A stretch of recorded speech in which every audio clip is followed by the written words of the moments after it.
Bonjour tout le monde, bienvenue sur Codigo. Aujourd'hui on va créer un jeu de devinettes avec Java. J'ai déjà créé le même tutoriel avec Python, alors si vous voulez regarder cette vidéo, elle sera dans la description. Avant de commencer, n'oubliez pas de laisser un petit pouce bleu et de vous abonner à la chaîne, ça aide beaucoup la chaîne. Et n'oubliez pas de regarder la vidéo jusqu'à la fin pour tout bien comprendre. Alors maintenant, on va rentrer dans le code. Alors nous voici sur Eclipse, le programme qu'on va utiliser pour coder avec Java, et j'ai créé un nouveau fichier jeu.java. Alors ça nous donne juste une classe, et en fait, tous les programmes dans Java s'utilisent des classes parce que Java s'utilise beaucoup d'objets. Alors avant de commencer, on doit importer quelque chose. On va faire import java.util.scanner. Et en fait, le scanner va juste nous laisser prendre des données de l'utilisateur. Par exemple, l'utilisateur, on aura besoin de prendre des chiffres. Et alors avec ça, on va pouvoir lire des chiffres pour pouvoir les utiliser dans notre jeu. Alors avant de commencer, on va créer deux fonctions. On va d'abord faire public static void main et après string args. Et ça, si vous ne connaissez pas, c'est juste la méthode principale dans Java. Alors ça veut dire que dès qu'on va faire tourner ce fichier, cette méthode va se faire tourner. Alors voilà, alors il faut bien mettre public static void main string args. Tout ça c'est très important. Alors public, ça veut juste dire que tout le monde peut l'accéder. Après static, c'est pas très important. Void, ça veut juste dire le type de variable qu'on va rendre. Et là, comme c'est la méthode principale, on va rien rendre, alors void. Et après main, c'est juste le nom de la fonction. Et après là, on peut passer des arguments, mais pour notre programme, il n'y aura pas besoin d'arguments. Alors voilà, ça c'est une des fonctions qu'on aura besoin.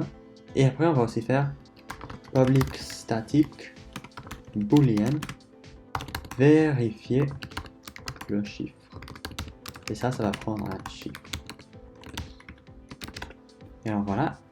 Et cette fonction, ce qu'elle va faire, c'est elle va prendre un chiffre et elle va regarder si c'est la bonne réponse.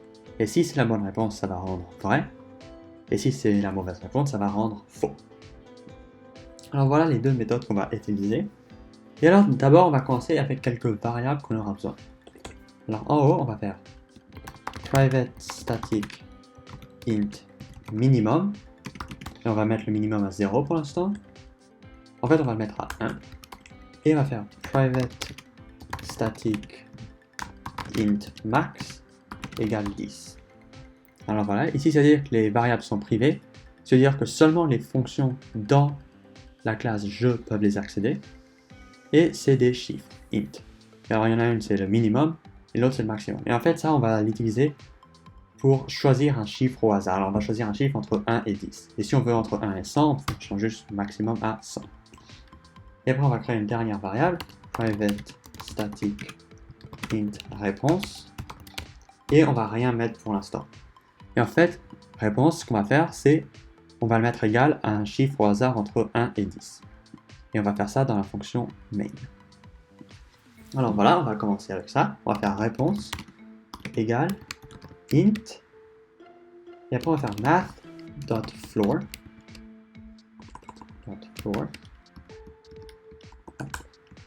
et après on va faire math.random,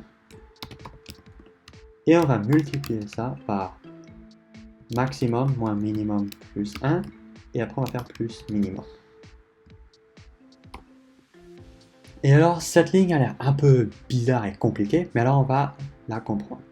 Alors déjà on va regarder seulement à math.random. En fait ce que math.random, c'est ça va nous donner un chiffre au hasard. Ça va nous donner comme 0.05 ou 0.123, ça va nous donner un truc comme ça au hasard.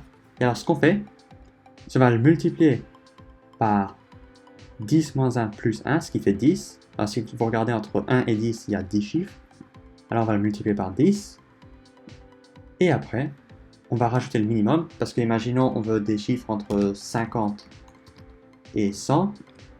Bon, on n'a pas envie qu'ils soient entre 0 et 50, on a envie qu'ils soient entre 50 et 100, alors on rajoute le 50. Alors voilà, cette ligne, ça c'est pas très compliqué, ça va juste nous donner un chiffre. Par exemple, ça peut nous donner comme 34.2 si le maximum c'est 100, disons. Et après, on a envie de convertir le chiffre en int, parce que là pour l'instant c'est un float, ça peut avoir des virgules, Et là, on le convertit en int pour qu'il n'y ait pas de virgule. Alors voilà, cette ligne, tout ce qu'elle fait, c'est elle choisit un chiffre au hasard. Choisit un chiffre au hasard. Alors voilà. Alors maintenant, on va continuer. On va déjà imprimer les instructions. On va faire system.out.printf. Et alors, comme vous voyez, dans Python, dès qu'on imprime, c'est juste print. Alors très simple. Mais dans Java, c'est un peu plus compliqué. Il faut faire system.out. Alors ça veut dire qu'on va devoir sortir des données et on va faire printf. Et comme vous voyez, avec Python, c'est juste print. Et là, c'est printf. Et en fait, le f, ce qui veut dire, c'est format, ce qui veut dire qu'on pourra mettre des variables. Parce que dans ce qu'on va faire dans les instructions, ça va faire j'ai choisi un chiffre entre, et après on va faire minimum, alors, et maximum. Alors voilà. Et ce qu'on va faire, c'est on a envie de passer le minimum et le maximum. Et alors en fait, le f, ça nous laisse juste passer le minimum et le maximum. Parce que si on mettait juste, par exemple, print, comme vous voyez, ça nous donne une petite erreur. Et si on met, ça dit, on n'a pas le droit de prendre des variables en plus. Alors on a besoin de mettre printf. Et en fait, le pourcentage d, ça veut juste dire qu'on attend un chiffre ici. Et plus précisément, on attend un int.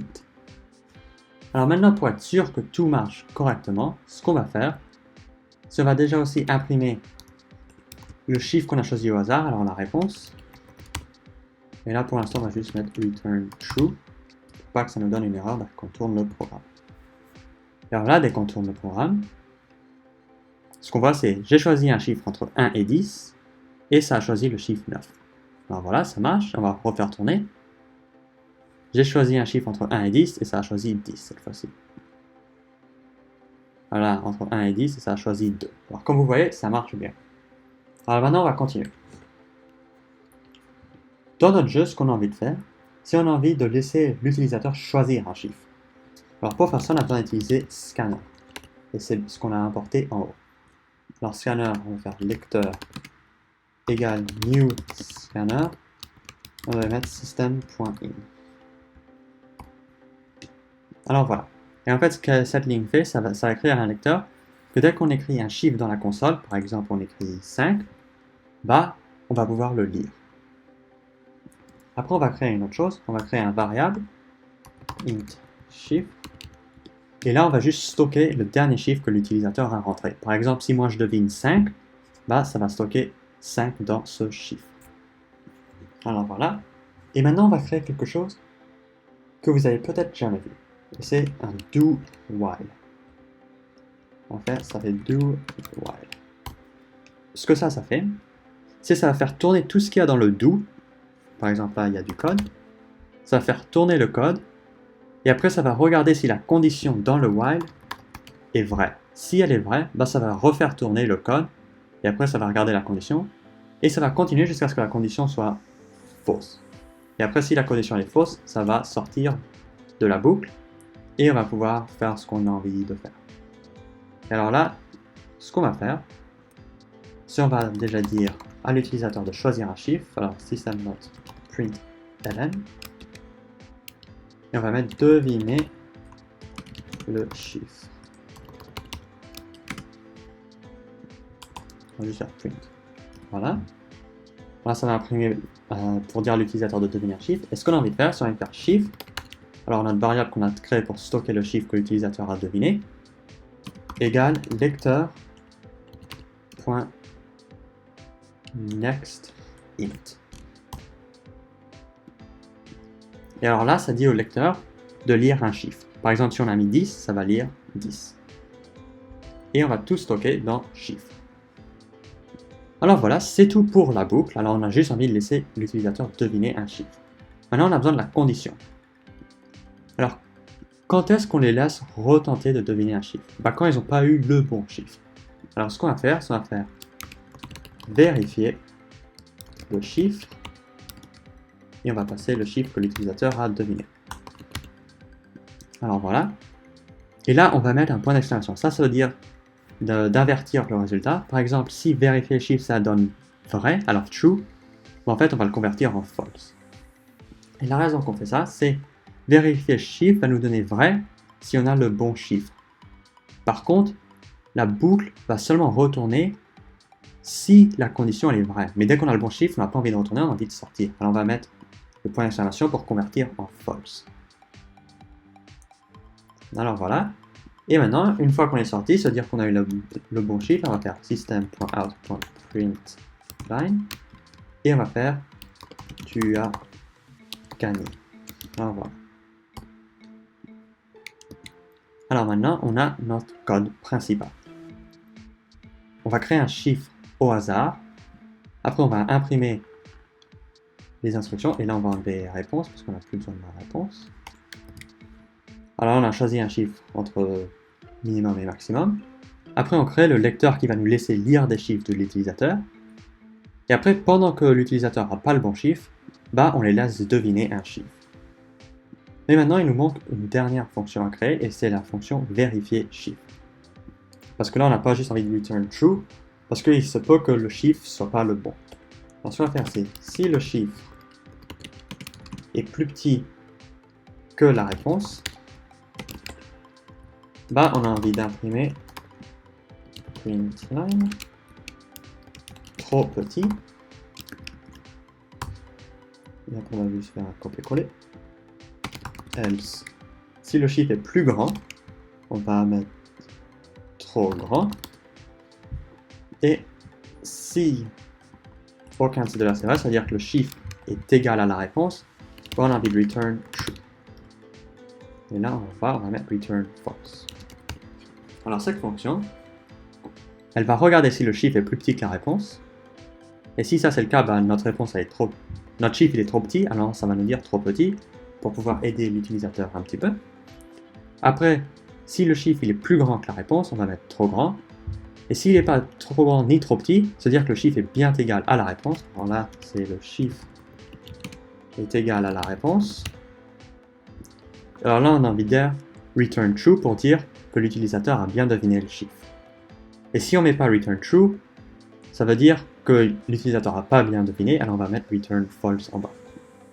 Alors voilà, notre fonction elle va juste dire si on a eu le bon chiffre et imprimer de l'aide pour aider l'utilisateur à deviner après. Alors maintenant, on va tester notre code. Alors comme vous voyez, ça dit j'ai choisi un chiffre entre 1 et 10, devinez le chiffre. Alors je vais mettre 5, et ça nous dit trop petit. Bon, alors comme c'est trop petit, je vais mettre 8. Toujours trop petit, alors je vais mettre 9. Toujours trop petit, et alors là je vais mettre 10. Et là ça me dit que j'ai gagné, c'est-à-dire que le chiffre c'était 10. On va refaire tourner, on va mettre 5. Alors là j'ai mis 10, et comme vous voyez c'est trop grand. Voilà, on va dire, je vais mettre 7. Toujours trop grand, alors le chiffre ça doit être 6. Et voilà, j'ai gagné. Et si vous voulez, vous pouvez rendre le jeu un peu plus compliqué en changeant de 50 à 100. Donc voilà, j'ai choisi un chiffre entre 50 et 100. Devinez le chiffre, alors je vais mettre 75. Trop petit, alors on va mettre 87. Trop grand, disons 80. Trop petit, alors 83. Toujours trop petit, on va mettre 85. Et voilà, j'ai gagné, le chiffre c'était 85. Et voilà, c'était tout pour ce tutoriel. Si vous avez aimé, n'oubliez pas de laisser un petit pouce bleu et de vous abonner à la chaîne. Si vous avez des questions, vous pouvez télécharger le code dans la description et laisser des commentaires. Je répondrai à tous les commentaires. Merci et à la prochaine.